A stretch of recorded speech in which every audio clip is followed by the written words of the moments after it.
Bueno, buenos días. Hoy tenemos una gran invitada en la cual hoy nos va a hablar sobre los diferentes contextos sociales, políticos y educativos que se vivían en la década de los 70. Entonces, a continuación se nos va a presentar nuestra invitada. Muy buenos días, mi nombre es Leonor Rodríguez, soy santanderiana, tengo 62 años. Trabajé toda mi vida en una panadería de productos para dieta y diabéticos. En este momento soy pensionada y me dedico al hogar. Bueno, entonces a continuación vamos a hablar sobre cómo era el contexto político en dicha época. Entonces, doña Leo, ¿cómo se vivía la política en dicho entonces?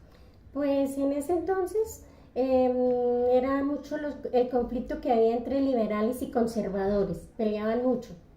Y en época de elecciones pues era terrible, no, eso era una pelea entre conservadores y liberales tenaz. ¿La zona donde usted vivía era conservador o liberal? Había de los de ambas, ¿De ambos de bandos? ambos bandos.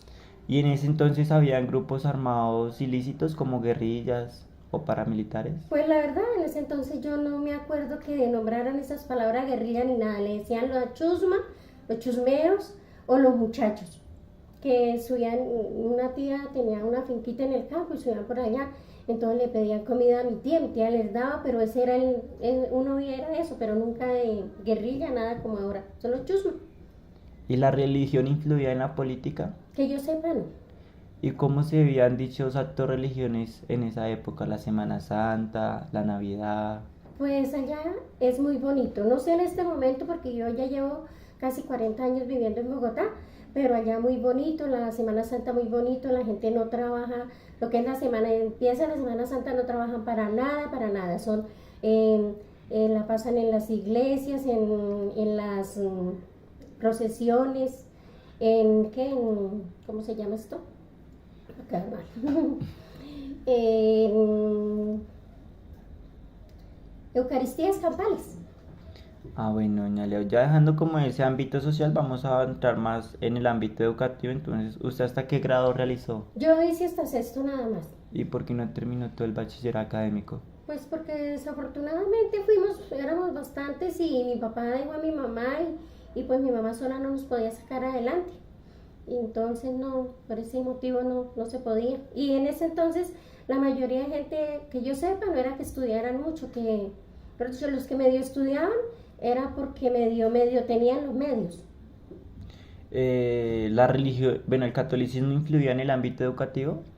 Sí, sí, en ese entonces se vivía bastante la religión, bastante el catolicismo. ¿Qué veían en la materia de religión? En la materia de religión veíamos todo lo que es lo del catolicismo, todo lo que uno debía hacer, que uno debía ir a las iglesias, que debía hacer, compartir con las personas que no tenían, que se debía visitar a los enfermos. Así, en Navidad también era muy bonito, porque yo viví mi Navidad también en el campo y de hecho un abuelo mío, por parte de mi mamá, el abuelo materno, era una persona muy religiosa. Él era de las personas que los primeros viernes allá era que tenía que estar en el pueblo, bajaba al pueblo a la Santa Misa y mejor dicho, eso era muy bonito. Y en la Navidad, eso era muy bonito, ya empezaba la Navidad por la casa de mi abuelo, al otro día del vecino así y volví y terminaban del abuelo y eso era muy bonito. Y los domingos mi abuelo tenían dos, ¿cómo era que se llamaba eso? La Legión de María, la Ujú. Legión de María, y eso era para chicos y grandes. Entonces a los chicos era por ahí al mediodía, para los grandes era por ahí por la tarde, y cuando había alguna persona enferma, pues iban y visitaban a las veredas, iban, las visitaban, le llevaban comida, sí, eso era muy bonito. ¿Cómo los evaluaban los profesores? A nosotros nos evaluaban del 1 al 5. ¿Y habían como informes para entregarles a sus papás de cómo iban? Sí, claro, sí, sí, constantemente, mensualmente prácticamente nos daban informes, sí, señor. ¿Ustedes alguna vez sufrieron maltrato por parte de los profesores? Uy, sí, claro. A mí me pegó una profesora porque me pasó al tablero y no supe, creo, algo de matemáticas y me pegó con una regla y me partió la regla. Y a los compañeros también, a muchos compañeros también les hacía lo mismo. De hecho, también en el campo, yo estudié en el campo también y había una profesora y en ese entonces un salón era para 5 cursos. Y ahí pues una sola profesora para todos, y pues no sé, de pronto yo entiendo que la profesora estresada, pero no era el hecho, ¿no?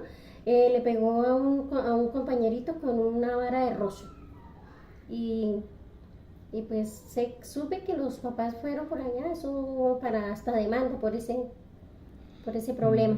Pero entonces era algo muy normal que los profesores le pegaran a sus estudiantes en Pues, dicha época. pues yo creo que sí, la verdad sí, porque la verdad, lo que respecta a mí, yo nunca le dije a mis papás, porque primero yo no estaba viviendo con mis papás, mi mamá se había muerto ya y yo quedé fue con un tío. Y la verdad no sé, por miedo o algo, de pronto no le dije. Bueno, entonces, ¿cómo ustedes conocían algo sobre educación superior como universidades, técnicos? No, nunca supe, nunca supe de universidades, nada. Listo, entonces ya para terminar, entonces, ¿cómo hacía la gente, digamos, para ser profesional? O no solo, o digamos, solo el hecho para ser profesor. ¿Cómo hacía la gente para ser profesor? Pues que yo sepa, los muchachos, los muchachos o las muchachas con que tuvieran el bachillerato ya podían ser profesores. Y para las demás profesiones, la verdad no sé cómo harían, porque la verdad en ese entonces yo no sabía de esos, de universidades ni nada. Listo, muchas gracias, doña Leo. Le agradezco por su tiempo y Ah, por la entrevista. bueno, chico, con muchísimo gusto. Un feliz día.